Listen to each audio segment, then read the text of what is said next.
وقابلت المرشد العام للإخوان المسلمين وقعد وطلب مطالب. طلب إيه؟ أول حاجة قال لي يجب أن تقيم الحجاب في مصر وتخلي كل واحدة تمشي في الشارع تلبس طرحة.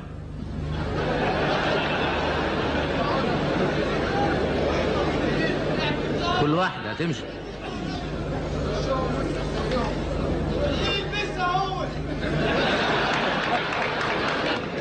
C'est une scène à laquelle assistent tous les hommes du village. En contrebas, accroupis, dos à la foule, une femme attend sa sentence. On l'accuse d'avoir trompé son mari. Et lors de cette parodie de procès, un juge taliban la condamne à mort. Au cri de Dieu est grand, son bourreau s'exécute. L'homme s'acharne sur sa victime. Une dizaine de balles sont tirées. Une exécution publique, filmée et présentée comme conforme. Ces changements d'allure chez les femmes. Qui les a installés là? Le propre président égyptien Sadat. Il les a sortis de prison pour combattre la gauche laïque. Ce qu'ils ont fait. Et puis ils l'ont tué. La stratégie ressemble à une gaffe de dimension pharaonique. Elle était suggérée par le petit génie de la diplomatie américaine, Kissinger en personne. Une vingtaine d'années.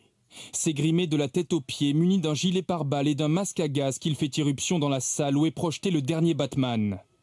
Profitant d'une scène d'action comme celle-ci, il dégoupille plusieurs grenades lacrymogènes et tire au hasard sur la foule. Le tueur est vêtu de noir, porte un masque à gaz et a les cheveux teints en rouge. Il affirme être le Joker, l'un des personnages du film. Les spectateurs pensent à une farce. 12 spectateurs sont morts. Une cinquantaine d'autres sont blessés. La raison pour laquelle les gens aiment tant ce calibre 50, c'est parce que c'est le plus gros calibre qu'on puisse trouver sans être militaire. Il a une précision atteignant les 2000 mètres. Est-ce qu'il a déjà un prix? Ouais, il est en vente à 12 000 $. Il serait parfait pour ce que je veux faire. Si vous voulez une place pour voir le dernier Batman, il y a une balle pour ça.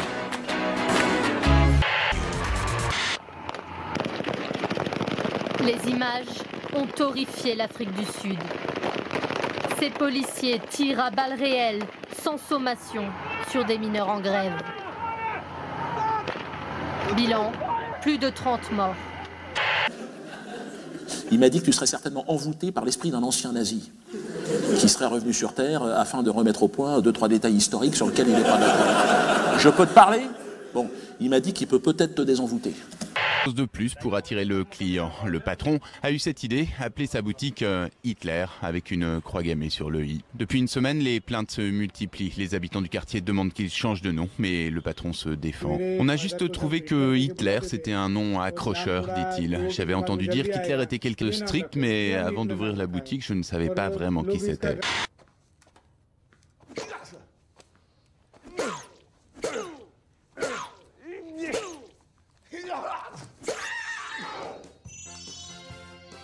Tu as débloqué la veste suicide. Suivant, non, non, non, ça c'est chiant, non, pas ça, non, non, ça c'est chiant aussi. Bien-aimé oppresseur, je viens de recevoir une nouvelle contre-alliance. Bienvenue aux Jeux Olympiques de Munich. Shalom. Guide suprême, l'ONU exige maintenant une déclaration de votre part sur notre programme nucléaire. Elle menace de voter une intervention militaire. Fort bien.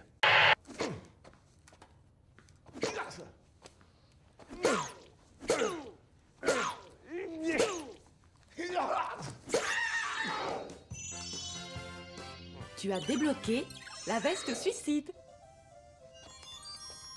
Suivant, non, non, non, ça c'est chiant, non, pas ça, non, non, ça c'est chiant aussi. Bien-aimé oppresseur, je viens de recevoir une nouvelle contre-alliance. Bienvenue aux Jeux Olympiques de Munich.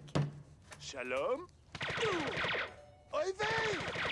Guide suprême, l'ONU exige maintenant une déclaration de votre part sur notre programme nucléaire. Elle menace de voter une intervention militaire.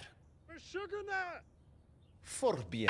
Au sommet de cette oligarchie trône Lloyd Blankfein, le PDG de Goldman Sachs, qui s'est autoproclamé maître du monde. Sûr de son pouvoir, il n'hésite pas dans une interview à l'hebdomadaire britannique Sunday Times à affirmer faire le travail de Dieu. Hussein rêve lui aussi de transformer son pays en superpuissance, mais il est endetté par 8 années de guerre. Alors, il se tourne vers ses créanciers, les pays arabes du Golfe, majoritairement sunnites, qui lui ont prêté les millions de dollars nécessaires pour cette guerre livrée contre leur ennemi commun, l'Iran chiite.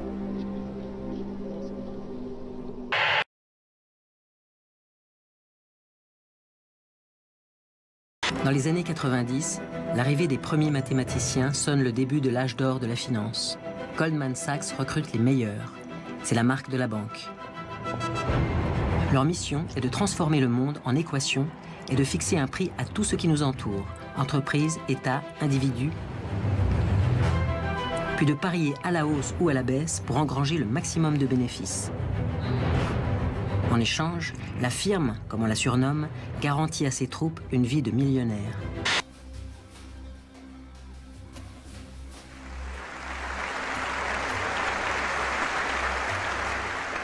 Ce n'est pas non plus une coïncidence si le 11 septembre 1990, le président George Bush défend l'intervention militaire en Irak et développe en même temps sa vision du monde pour les décennies à venir. Une vision du monde qu'il baptise le Nouvel Ordre Mondial. A new world order can emerge, a new era, freer from the threat of terror, stronger in the pursuit of justice, and more secure in the quest for peace. An era in which the nations of the world, East and West, North and South, can prosper and live in harmony. A world where the rule of law supplants the rule of the jungle. A world in which nations recognize the shared responsibility for freedom and justice.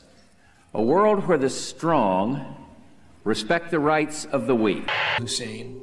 Saddam Hussein est retourné voir ses créditeurs, les gouvernements d'Arabie Saoudite et du Koweït. Il leur a dit « Je me suis battu pour vous. La moindre des choses, c'est d'oublier mes dettes et de remettre les compteurs à zéro. » Les Koweïtiens refusent. Ils lui répondent « Pas question.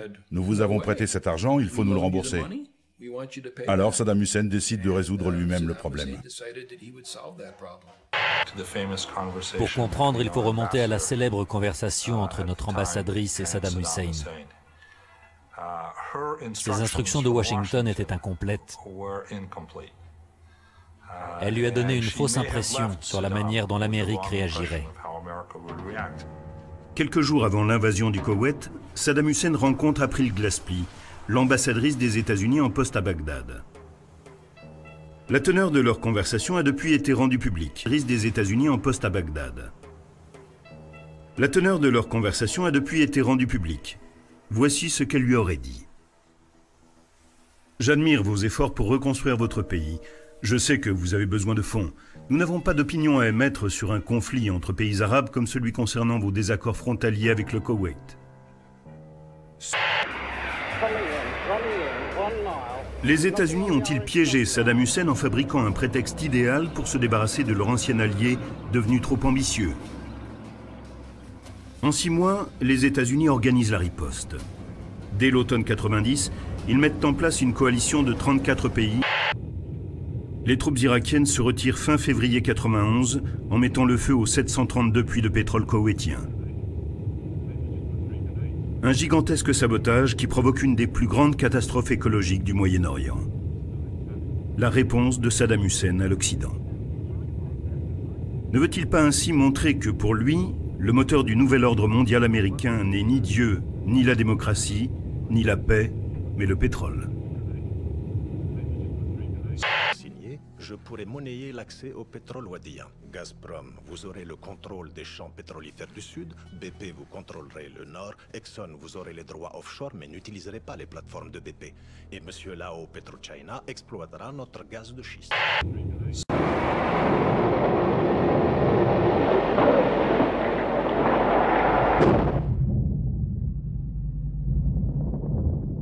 Premier acte du nouvel ordre mondial. Le bombardement de Bagdad, la capitale irakienne.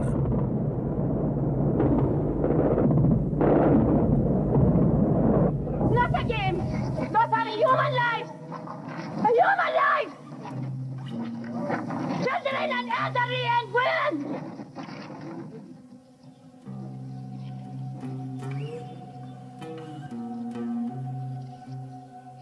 Pour beaucoup d'Irakiens, ce bombardement n'est pas vécu comme une aide apportée par les puissants aux plus faibles. Il est vécu comme une humiliation.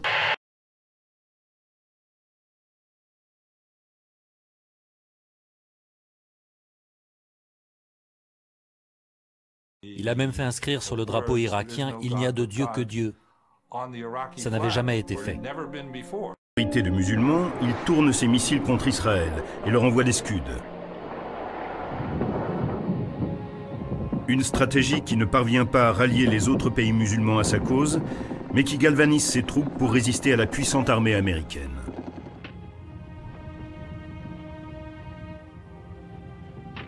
L'Amérique envoie sa 24e division mécanisée vers Bagdad, mais malgré les très lourdes pertes infligées aux Irakiens, les forces de la coalition s'arrêtent aux portes de la capitale. L'Amérique se contente d'un cessez-le-feu et Saddam se maintient au pouvoir.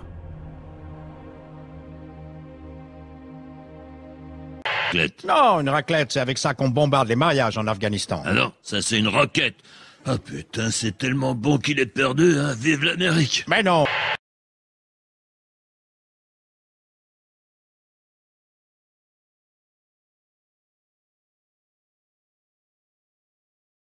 Saddam Hussein a pu survivre. Face à cela, les gens de Washington ont dû trouver une réponse à la question « Comment répondre à cet échec ?» Car il s'agissait d'un échec et non d'une victoire. Et en accord avec la doctrine de Carter, la réponse fut de renforcer leur présence militaire dans la région.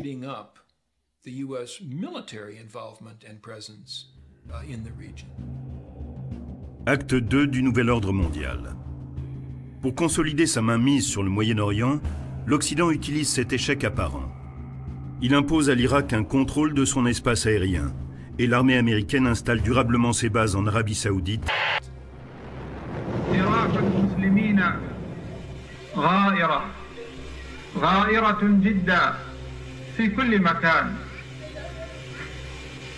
ولكن جراحنا اليوم في أعظم مقدساتنا في البيت العتيق في الكعبة المشرفة في مسجد نبينا عليه الصلاة والسلام aux portes de la Mecque.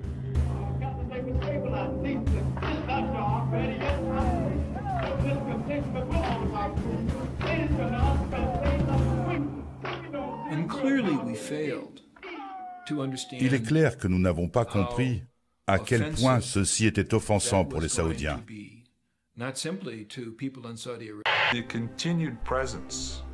La présence continue des troupes occidentales, en particulier en Arabie Saoudite, s'est transformée en cri de ralliement pour les islamistes et les djihadistes. Al-Qaïda s'est mis à utiliser l'argument que les trois lieux de l'islam étaient maintenant sous occupation.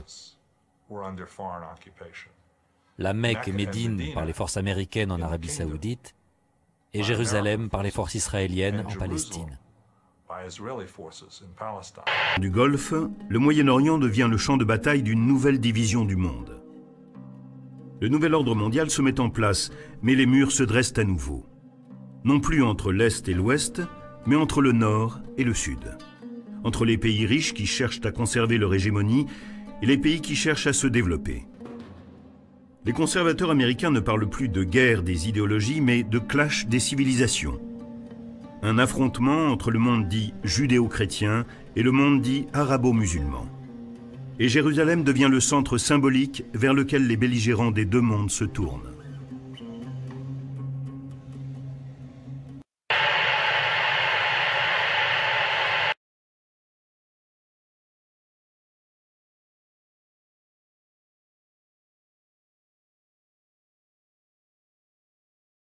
Veillons ensemble contre le sionisme. Et vive la Palestine.